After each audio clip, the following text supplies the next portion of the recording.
مولانا یوسف دہلوی کی یہ تقریر آپ نے بوقت شب جمعہ بعد نماز مقام مسجد بلال پارک لاہور میں فرمائی تھی۔ اما بعد، اللہ تعالیٰ نے جو کچھ زمین و آسمان میں بنایا ہے اس میں سب کچھ وقتی رکھا ہے۔ وقتی پیٹ بھرنا، وقتی پیاس بجھانا، وقتی لذت، وقتی ذلت، وقتی موت، وقتی حیات، تھوڑی سی دیر کے لیے تندرستی ہے پھر بیماری ہے، تھوڑی دیر لذت پھر تکلیف آتی ہے، وقتی پرورش اور وقتی حاجتوں کا پورا ہونا دنیا کی چیزوں میں رکھا ہے، اور انسان میں جو کچھ رکھا ہے وہ وقتی بھی ہے اور ابدی بھی۔ وقتی عزت اور ابدی عزت، ایسی ہی راحت و سکون اور چین اور صحت و وقتی ابدی انسان میں جو دولتیں رکھی ہیں وہ ایک طرف دنیا میں کامیاب بنانے والی ہیں اور دوسری طرف مرنے کے بعد ابدی کامیابی دلوانے والی ہیں۔ اس لیے ایک انسان کی دولت کی قیمت ساتوں زمین و آسمان نہیں بن سکتے۔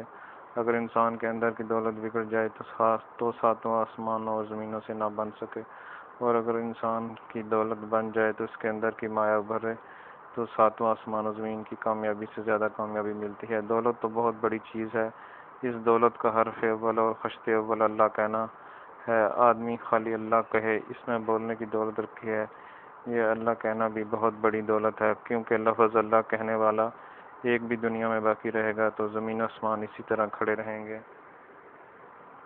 اگر ایک بھی اللہ کہنے والا نہ رہا تو اللہ تعالیٰ سارے زمین و آسمان کو توڑ پھوڑ دیں گے۔ اگر آدمی کے اندر میں کوئی اور دولت بھی نہ ہو، صرف ایک دولت ظاہر ہو رہی ہو کہ زبان سے اللہ کہہ رہا ہے، یہ اتنی بڑی دولت ہے کہ ساتوں آسمان و زمین اس پر کھڑے ہیں۔ نماز، روزہ اور حج زکوٰۃ کچھ بھی نہ رہا، صرف اللہ کو مانے اور کہے اللہ بس، اتنی سی دولت اتنی بڑی ہے کہ اس سے ساتوں آسمان و زمین کھڑے ہیں۔ اگر اتنی دولت بھی نہ رہے تو 5 ارب انسان بھی ہوں تو وہ بھی مریں گے، دریا، خشکی، ہوا کے سارے جانور، جمادات، نباتات سب ختم ہوں گے۔ اگر انسان کے پاس وہ اللہ والی دولت نہ رہے تو سب ختم کر دیے جائیں گے۔ ایک اللہ کہنا اتنی بڑی دولت ہے کہ آسمان و زمین اس پر قائم ہے۔ قرآن مجید میں آیت کا ترجمہ ہے، جن لوگوں نے دل سے اقرار کر لیا کہ ہمارا رب اللہ ہے، پھر اس پر مستقیم رہے، ان پر فرشتے اتریں گے۔ تم نہ اندیشہ کرو نہ رنج کرو، تم جنت کے ملنے پر خوش رہو جس کا تم سے پیغمبروں کی معرف وعدہ کیا جایا کرتا تھا۔ اللہ رب ہیں، یہ لفظ نہیں بلکہ ایک محنت ہے۔ اگر کہے کہ میں دکان سے پلتا ہوں یا کھیتی سے یا ملازمت سے یا سیاست سے یا حکومت سے پلتا ہوں تو یہ تو ایک کہنا لفظ نہیں بلکہ ایک محنت ہے۔ اتنا کہنے کے بعد محنت شروع ہو جاتی ہے کہ زمین خریدتا ہے، ہل چلاتا ہے، غلہ لا کر بیچتا ہے، جانور و مکان خریدتا ہے، نکاح کرتا ہے۔ غرض اس لفظ کے پیچھے لمبی چوڑی محنت کی زندگی ہے۔ ایسے ہی جب کہا کہ ہمارے رب اللہ ہیں تو بات ختم نہ ہوئی بلکہ یہاں سے شروع ہوئی۔ جب اللہ پالنے والا ہے تو غیروں سے پلنے کا یقین نکالو۔ یہ پہلی محنت ہوئی کہ میں زمین و آسمان اس کے اندر کی چیزوں سے نہیں پلتا بلکہ اللہ سے پلتا ہوں۔ اس کو محنت کر کے دل کا یقین بناؤ۔ اس یقین کو رگ و ریشہ میں اتارنے کے واسطے محمد رسول اللہ صلی اللہ علیہ وآلہ وسلم ہیں۔ اللہ سے پلتا ہوں، اس بول کی حقیقت دل میں اتارنے کے لیے ملک و مال، تجارت و زراعت کی محنت نہیں بلکہ وہ تو دل سے نکل کر زبان پر آئے گی، یعنی اللہ کی ربوبیت کے یقین والی محنت چھوڑ کر ملک و مال والی محنت پر لگے گا تو اللہ کی ربوبیت دل سے نکل کر زبان پر رہ جائے گی۔ نبی والی محنت اور حضور اکرم صلی اللہ علیہ وآلہ وسلم والی محنت اس لفظ پر کرنی ہوگی، یعنی محنت کر کے اس حقیقت تک پہنچو کہ ہمیں براہ راست اللہ سے پلنا ہے۔ خدا کو پالنے میں کھیتی اور دکان کی ضرورت نہیں، وہ اپنے حکموں سے پالتا ہے۔ اگر اس کی حقیقت پیدا ہو جائے تو امریکہ اور روس بھی تمہاری جوتیوں میں ہوگا۔ شرط اتنی ہے کہ صرف زبان کا بول نہ ہو، دل کے اندر کی حقیقت ہو تو دنیا میں کامیابی ملے گی اور عذاب قبر سے بچو گے۔ حوریں، باغات اور سونا چاندی کے مکانات، ہمیشہ کی جوانی، حسن و جمال اسی پر ملے گا۔ اس کو دل میں فٹ کرنے کے لیے حضور اکرم صلی اللہ علیہ وآلہ وسلم کی رسالت ہے۔ کائنات میں جو کچھ ہے وہ تابع اور محدود اور فانی ہے، اور اللہ تعالیٰ کے پاس لامحدود غیر فانی ہے۔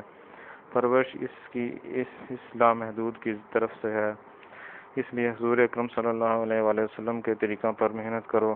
اللہ تعالیٰ تربیت کرنے والے ہیں۔ خدا تعالیٰ کو معبود بنا کر خدا تعالیٰ کو عبادت کر کے پلنا ہے۔ اگر عبادت سے پلنے پر محنت کرو گے تب دل میں اترے گا۔ عبادت نماز ہے۔ نماز تمہارا اپنا طریقہ استعمال ہے۔ زمین یا موٹر یا جانوروں کے طریقہ استعمال کا نام نماز نہیں، بلکہ اپنے آنکھ، کان، ناک وغیرہ کو اس طرح استعمال کرنا سیکھو جیسے آپ صلی اللہ علیہ وآلہ وسلم نے استعمال کیا۔ سونا، چاندی اور کائنات سے پلنے میں کیا ہے؟ زمیندارہ یعنی زمین سے غلہ لینے کے اعتبار سے ہمارا طریقہ استعمال، تجارت یعنی دکان سے فائدہ لینے کے اعتبار سے ہمارا طریقہ استعمال، حکومت یعنی ملک سے فائدہ لینے کے اعتبار سے ہمارا طریقہ استعمال نماز کیا ہے؟ کائنات سے نہیں بلکہ اللہ تعالیٰ سے دونوں جہانوں میں لینے کے واسطے ہمارا طریقہ استعمال یہ نماز ہے۔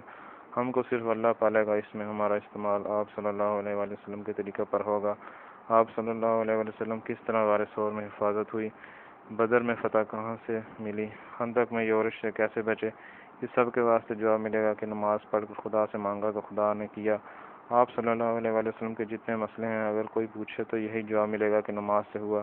ان کی جتنی عبادت آپ صلی اللہ علیہ وآلہ وسلم نے کی ہے کسی ولی نے بھی نہیں کی۔ حدیث میں ہے کہ آپ صلی اللہ علیہ وآلہ وسلم اتنی لمبی نماز پڑھی کہ نماز پڑھتے پڑھتے سوکھی مشک کی طرح ہو گئے اور رانوں تک ورم آ گیا۔ اچھے بہادر بھی اگر نفلوں میں آپ صلی اللہ علیہ وآلہ وسلم کے پیچھے کھڑے ہوئے تو سارے بدن میں درد ہوتا۔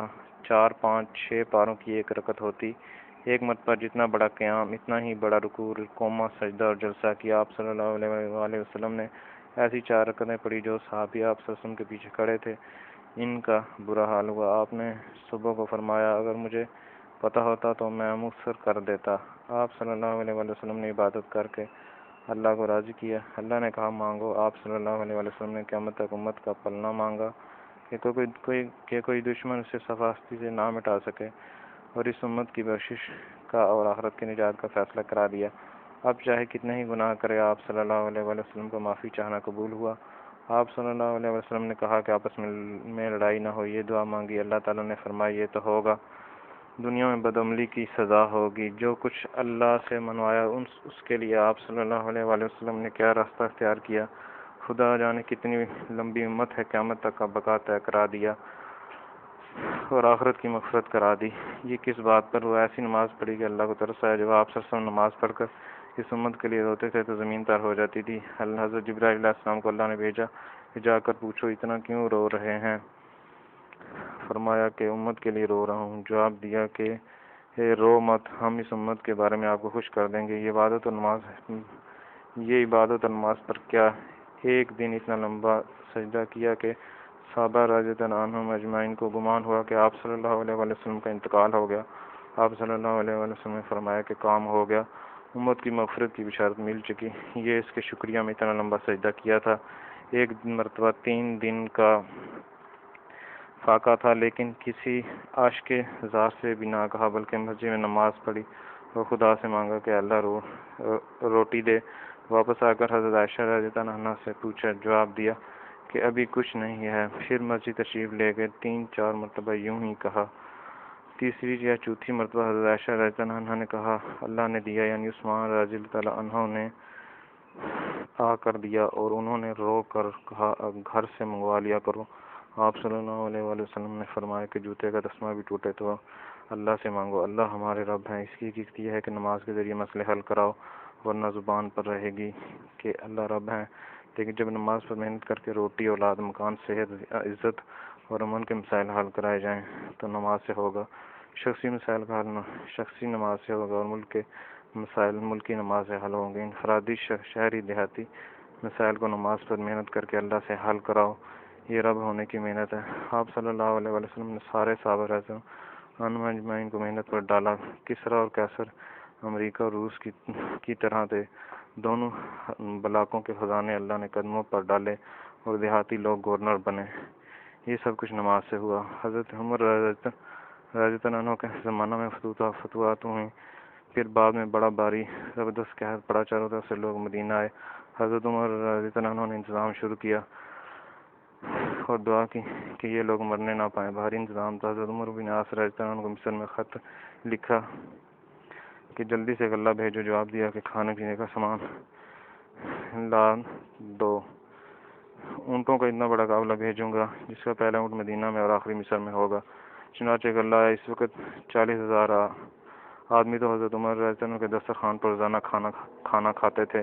دیہات میں اگر ایک گھر بھی ہوتا تھا تو کھانا وہاں بھی بھیجا جاتا تھا۔ بہت لمبا چوڑا انتظام کیا مگر قحط بڑھ رہا تھا۔ اس زمانہ میں ایک صاحب نے بکری ذبح کی جس میں سوائے ہڈی، خون اور کھال کے کچھ نہ نکلا۔ اس کے بعد اس آدمی کی چیخ نکلی اور کہا، واہ محمد، ہائے محمد صلی اللہ علیہ وآلہ وسلم۔ آنکھوں سے آنسو نکلے، پڑھ کر سو گئے۔ خواب میں حضور صلی اللہ علیہ وآلہ وسلم کی زیارت ہوئی۔ فرمایا کہ عمر کو میرا سلام کہہ کر کہو کہ تو عقل مند تھا، کیا ہوا؟ آنکھ کھلی تو حضرت عمر رضی اللہ عنہ کے دروازے پر جا کر کہا کہ یا امیر المومنین، عجب رسول اللہ صلی اللہ علیہ وآلہ وسلم، یعنی حضور صلی اللہ علیہ وآلہ وسلم کے پیغام لانے والے کو جواب دو۔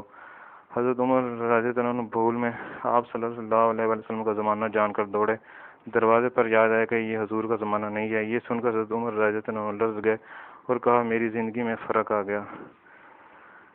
سارے مدینہ کے لوگوں کو جمع کر کے پوچھا، میں آپ صلی اللہ علیہ وسلم کی زندگی سے بدلا تو نہیں؟ لوگوں نے کہا نہیں۔ فرمایا کہ یہ شخص کیا کہتا ہے؟ خواب سنا تو سب نے جانا، صرف حضرت عمر رضی اللہ عنہ نے نہ سمجھا۔